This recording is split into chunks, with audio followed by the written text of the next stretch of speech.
Good morning, everyone. My name is Ankit Sinha from Department of Civil Engineering, and welcome back to another lecture on engineering hydrology. Currently, we are in our third module, in which we have to discuss about mean precipitation calculation and frequency analysis related to precipitation. Right? In the previous classes, we have discussed about two different methods for calculation of mean precipitation, which was arithmetical mean method and Thiessen polygon method. Today, we are going to move ahead with our third method for calculation of mean precipitation which is the isohyetal method. तो आज का हमारा discussion का focus होगा आपका आइसोहाइटल method. ठीक है, आइसोहाइटल method क्या होता है इसके बारे में अब हम लोग डिटेल में देखेंगे। ठीक है, तो आइसोहाइटल मेथड को अंडरस्टैंड करने के लिए सबसे पहला आपको जानना जरूरी है आइसोहाइट्स क्या होते हैं। ठीक है, तो आइसोहाइट्स जानने के लिए आपको ये जानना जरूरी है कि गिवन कैचमेंट बाउंड्री में लेट से आपके पास एक कैचमेंट एरिया अवेलेबल है जिसको आपने मैप पे प्लॉट करके रखा हुआ है किसी भी प्लानीमीटर के हेल्प से।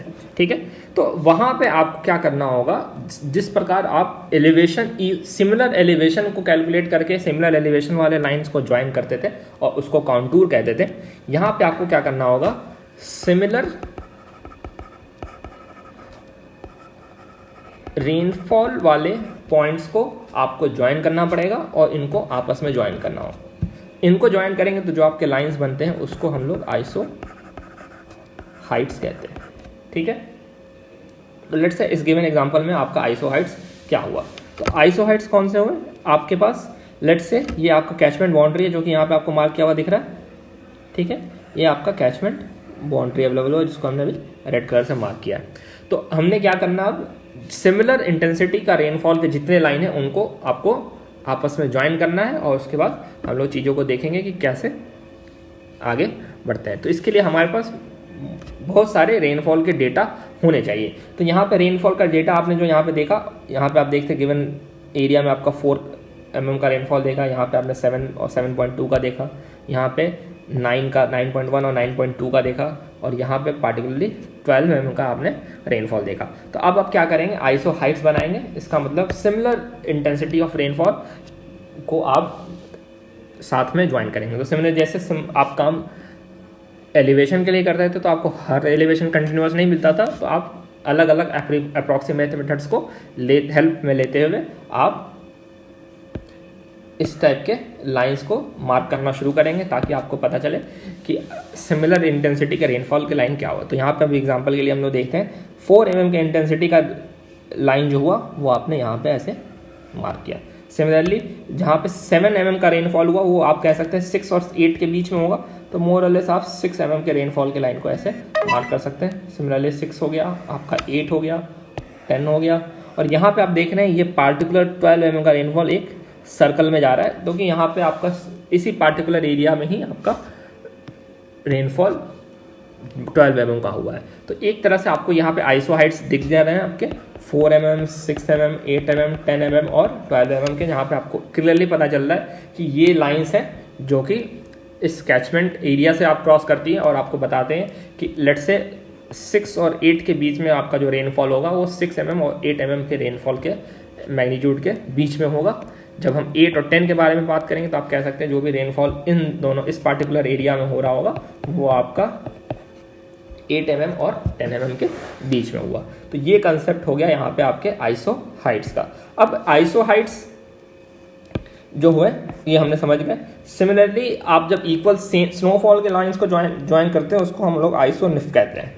ठीक है, अगेन ये टर्मिनोलॉजी आपको ध्यान रखने की जरूरत होती है। कई बार आपको ऑब्जेक्टिव्स में डायरेक्टली पूछ लिया जाता है कि बताइए आइसो हाइट्स क्या होते हैं, आइसोनिफ क्या होता है, या फिर आइसोहाइटल मेथड किस चीज़ के लिए आपको यूज़ करते हैं। इस टाइप से आपके पास क्वेश्चन आते हैं। तो लेट्स से अब इस पार्टिकुलर सिनेरियो में गिवन कैचमेंट एरिया आपके पास है, उसमें आपने आइसो हाइट्स बना लिए, बहुत सारे आइसो हाइट्स बना लिए आपने, P1, P2, P3, P4 ऐसे लेके Pn तक आपने पूरे कैचमेंट एरिया को डिवाइड कर दिया। ज़रूरी नहीं है यहाँ पे जो आप क्लियरली आपको यहाँ पे बाइफर्केशन दिख रहा हो वैसा दिख रहा हो। अब आपको क्या करना है, यहाँ पे इस डेटा के बेसिस पे आपको मीन प्रेसिपिटेशन कैलकुलेट करना है। ठीक है, तो यहाँ पे बेसिकली हम आपको सबसे पहले बता देते हैं ये जो मेथड है प्रेसिपिटेशन कैलकुलेट करने का वो मोस्ट एक्यूरेट है। यहाँ पे एक्चुअली आप कोई भी अजम्पशन लेके काम नहीं कर रहे होते हैं, आपके पास बस अजम्पशन ये होता है कि हायर एक्यूरेसी के लिए आपके आइसो हाइट्स जितने ज़्यादा क्लोज होंगे आपके पास डेटा उतना ज़्यादा एक्यूरेट होगा। ठीक है, तो यहाँ पे आप सिमिलरली देखिए, अब आपसे सपोज लेट से पूछा जाए, बताइए एरिया A3 में आपका, लेट से गिवन एरिया A3 में आपका रेनफॉल कितना होगा, तो आप इसको क्लियरली बता सकते हैं एरिया A3 में जो रेनफॉल होगा वो मोर और लेस P3 और P4 का बीच में होगा। तो क्यों ना हम एवरेज ही इन दोनों का ले लेते, तो इसमें जो रेनफॉल हुआ उसको एज्यूम कर लेते हैं हम लोग P3 प्लस P4/2। सिमिलरली जब हम आपसे पूछ सकते हैं अब बताइए आपको क्या लग रहा है एरिया A2 में कितना रेनफॉल हुआ होगा, तो A2 में जितना रेनफॉल हुआ होगा वो हम कैसे लिख सकते हैं, P2 और P3 का बीच का मैग्नीट्यूड होगा, जिसको हम लोग ऐसे लिख सकते हैं P2 प्लस P3/2। तो इसी कंसेप्ट को हम लोग लेते हुए अब क्या करेंगे, जब भी हम लोग को एवरेज बताना होगा तो इस हिसाब से चीज़ों को आगे बढ़ाएंगे। तो मतलब A2 में जो रेनफॉल हुआ वो P2 प्लस P3/2 का हुआ। जब A3 के बारे में बात करें तो इनके दोनों के आपस के आइसोहाइड्स हैं, इनका मीन हो गया। सिमिलरली पूरे हम लोग कैचमेंट एरिया को गिवन उसके आसपास के आइसोहाइड्स के टर्म्स में लिख के मल्टीप्लाई कर सकते हैं और फाइनली आपके पास जो टर्म बनेगा वो इस हिसाब से बनेगा। वहाँ पे आप क्या करें, A1 में आपका जो रेनफॉल हुआ वो क्या P1 और P2 के बीच का मीन होगा, A2 में बना वो P2 और P3 का मीन होगा, A3 में P3 और P4 का मीन होगा। सिमिलरली N-1 में आपके पास जो रेनफॉल होगा वो Pn-1 और Pn का मीन होगा। तो सिमिलरली आप P एवरेज का फॉर्मूला डायरेक्टली इस हिसाब से लिख सकते हैं, ठीक है। अब यहाँ पे एक चीज़ की कॉम्प्लिकेशन आता है, हो सकता है आपके पास लास्ट वाले रेनफॉल का जो डेटा है वो अवेलेबल नहीं है। Let's say in this particular example आपके पास कैचमेंट एरिया से जो आइसोहाइड्स क्रॉस कर रहे हैं उसका डेटा है, लेकिन लेट्स से आपके पास P1 का रेनफॉल का या आइसोहाइड्स का डेटा नहीं है। जनरली इस टाइप की पॉसिबिलिटीज़ हो सकती हैं क्योंकि हो सकता है कि आपके पास जो रेनफॉल का डेटा कलेक्ट हुआ हो या फिर वहाँ पे आपके पास P1 का डेटा प्रोवाइड नहीं किया गया हो विद द हेल्प आपको आइसोहाइड जब भी प्लॉट किया गया, मतलब उसके हिसाब से लास्ट वाले एज का आपके पास एक्सट्रीम एंड में आपके पास आइसोहाइड्स के लाइन अवेलेबल नहीं है। तो इस पार्टिकुलर सिनेरियो में क्या करेंगे आप, A2 में कोई चेंजेस नहीं करना होगा, A3 में चेंज नहीं करना होगा, बाकी में कोई चेंज नहीं करना होगा। यहाँ पे जब हम A1 का एस्टिमेट कर रहे हैं तो हम पहले क्या करते थे, P1 P2 को लेते थे और उसका मीन लेते थे। तो इस पार्टिकुलर सिनेरियो में क्या करेंगे, हम P1 की जो वैल्यू है उसको इग्नोर करेंगे और सिंपली P2 के टर्म्स में ही सारा कैलकुलेशन करके आगे बढ़ेंगे। तो ऐसा करने से आपका क्या होगा, फाइनल जो आपके पास आइसोहाइड्स बनेंगे वो P2 से लेके Pn तक बनेंगे और फाइनल जो कैलकुलेशन आप करेंगे वहाँ पे A1 में आपको ध्यान रखना होगा P1 का टर्म नहीं आएगा क्योंकि P1 आपके पास अवेलेबल है ही नहीं, ठीक है। तो ये नंबरिंग आपकी हो सकती है P2 की जगह यहाँ से P1 से शुरू हो रही हो, लेकिन इस पार्टिकुलर सिनेरियो में जब हम देखेंगे तो मीन प्रेसिपिटेशन कैलकुलेट करने के लिए आपका हो सकता है एक्सट्रीम में आपके पास आइसोहाइड्स का डेटा नहीं हो दोनों तरफ का बाउंड्री का, तो आप एक ही बाउंड्री का ले लेंगे। यहाँ पे आपको हाफ करने की ज़रूरत नहीं है। यहाँ पे देख रहे हैं दूसरे एक्सट्रीम है, जब An-1 के बारे में जब बात कर रहे हैं तब आपके पास यहाँ पे दोनों आइसोहाइड्स है, Pn-1 और Pn अवेलेबल दोनों हैं, तब आप दोनों का मीन लेके बात करेंगे। लेट्स से आपके पास एक एग्जांपल या सिनेरियो बनना है जहाँ पे Pn भी अवेलेबल नहीं है, तो उस पार्टिकुलर सिनेरियो में आप लिखेंगे An-1 into Pn-1 divided by 2, ठीक है। तो ये होगा आपका आइसोहाइडल मेथड, जहाँ पे आपको रेनफॉल कैसे एस्टिमेट करेंगे वो करने का आपका थर्ड मेथड हो गया और थर्ड और फाइनल मेथड है। जनरली ये मेथड मोर और लेस सबसे ज़्यादा एक्यूरेट इसको कंसीडर करते हैं। तो एक बार इसका रनडाउन हम लोग फिर से देख लेते हैं। आइसोहाइड्स में सबसे पहले आपको जानना जरूरी होगा आइसोहाइड्स क्या, आइसोहाइडल मेथड के लिए सबसे ज़्यादा इंपॉर्टेंट आपको जानना आइसोहाइड्स क्या हूँ। तो लेट्स से कैचमेंट बाउंड्री हो गए और आपका गिवन सिमिलर रेनफॉल का जो डेटा हुआ उन सब लाइन को आप ज्वाइन करते हैं तो उसको हम लोग आइसोहाइड्स कहेंगे। यहाँ पे 4, 6, 8, 10 मतलब इस लाइन के क्रॉस आपका रेनफॉल बराबर है, ठीक है। तो ये आपके आइसोहाइड्स हो गए। आइसोहाइड्स होने के कारण आपके पूरा कैचमेंट एरिया एक अलग अलग एरिया के टर्म्स से बढ़ जाता है। सिमिलरली यहाँ पे आप देख सकते हैं एरिया A1, A2, A3 इस हिसाब से बढ़ा। तो आप किसी भी पार्टिकुलर एरिया के अंदर एवरेज रेनफॉल एस्टिमेट करना होगा तो आप P3 प्लस इस पार्टिकुलर A3 के बारे में बात करें तो P3 plus P4/2, similarly A2 का लिखेंगे P2 प्लस P3/2 और इसी को हम लोग इक्वेशन के फॉर्म से इस हिसाब से लिख सकते हैं।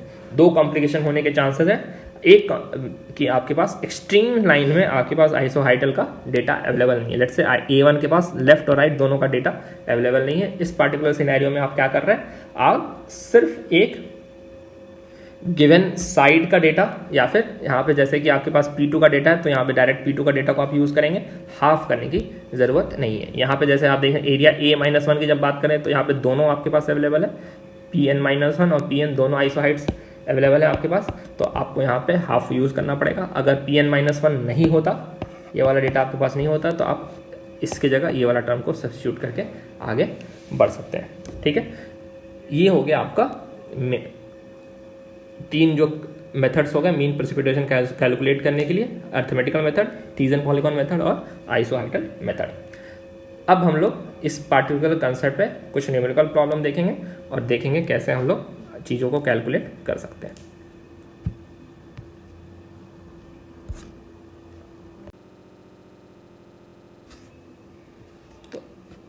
तो अभी तक हमने आइसोहाइड्स के बारे में पढ़ा। अब आइसोहाइड्स के बेसिस पे एक हम लोग क्वेश्चन करेंगे और उसके बारे में उसको हम लोग डिटेल में डिस्कस करेंगे। ठीक है, तो क्वेश्चन यहाँ पे देखिए क्या दिया हुआ है। The isohyets due to storm in the catchment were drawn, मतलब आपके पास ड्राइंग में एक कैचमेंट के आइसोहाइड्स को ड्रॉ करके दिया गया है और आपके साथ corresponding area of the catchment bounded by the isohyet were tabulated as below. मतलब हर आइसोहाइड्स के साथ जो एरिया आपके करस्पॉन्डिंग है वो आपको प्रोवाइड किया हुआ है। अब आपका ऑब्जेक्टिव क्या है, mean precipitation with the help due to the storm. आपको यहाँ पे बताना है कि एवरेज रेनफॉल यहाँ पे पार्टिकुलर क्या हुआ है। तो यहाँ पे आप देख सकते हैं आइसोहाइड्स जो प्रोवाइड किए गए हैं वहाँ पे कौन कौन से हैं और उसके करस्पॉन्डिंग एरिया आपके पास क्या क्या अवेलेबल है। ठीक है, तो अगर डायरेक्टली हम यहाँ पे बात करें तो आपके पास जो जो डेटा अवेलेबल है उसको हम लोग जरा देखते हैं। यहाँ पे बताया गया स्टेशन 0 स्टेशन से लेके 12 mm का रेनफॉल जहाँ पे हो रहा है वो उसका एरिया आपका 30 किलोमीटर स्क्वायर है। तो जो भी यहाँ पे यूनिट हम लोग लिखेंगे किलोमीटर स्क्वायर में लिखेंगे, बार बार हमें किलोमीटर स्क्वायर लिखने की ज़रूरत नहीं पड़े। तो इसको पिक्टोरिकली अगर हम लोग यहाँ पे देखें तो यहाँ पे जो एरिया आपका रहा है वो आपका 30 हुआ। ठीक है, 30 एरिया कौन सा हुआ, ये आपका इस एरिया की हम लोग बात कर रहे हैं।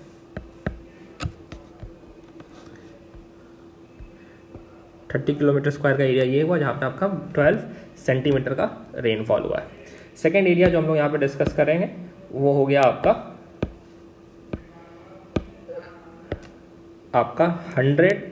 10 से लेके 12 mm के बीच में। इसका मतलब इस एरिया की जब हम बात करते हैं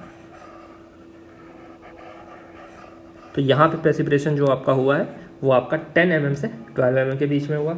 सिमिलरली जब हम बात कर रहे होते हैं यहाँ पे आपका प्रेसिपिटेशन 10 से 12 के बीच में हुआ। सिमिलरली जब हम बात कर रहे होते हैं 8 से 6 mm, मतलब 10 से 6 mm के 10 से 8 mm के बीच में, तो आपका जो रेनफॉल का एरिया हुआ वो ये हुआ।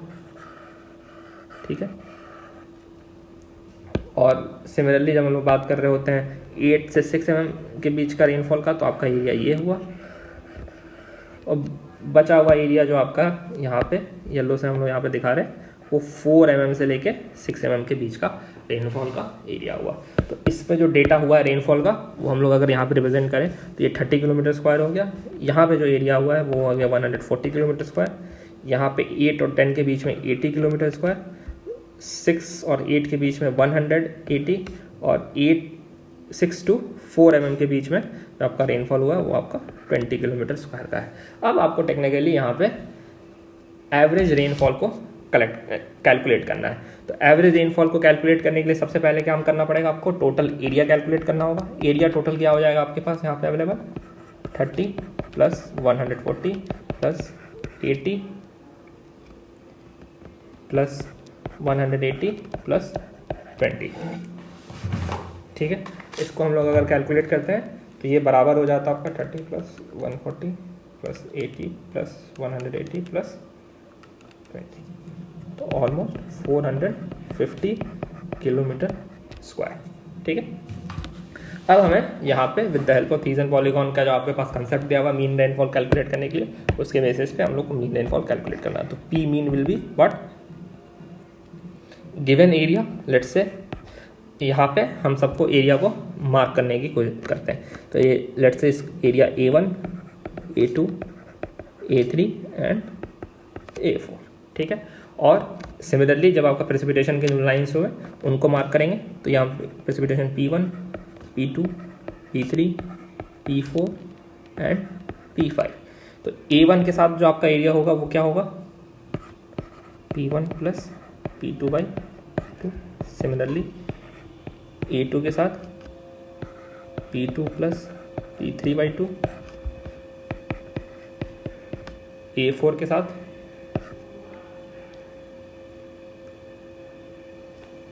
आपका जो रेनफॉल होगा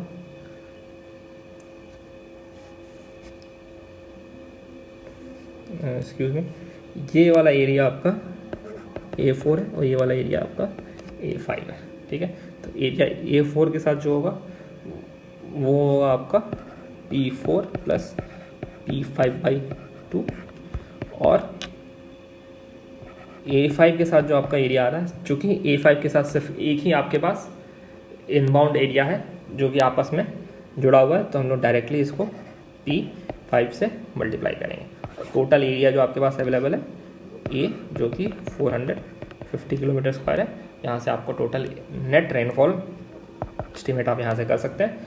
फाइनल जो आपके पास वैल्यू आएगी वो को हम सारे वैल्यू को अगर सब्स्टिट्यूट करते हैं इस यहाँ पे पार्टिकुलर डेटा में, तो A1 हो गया आपका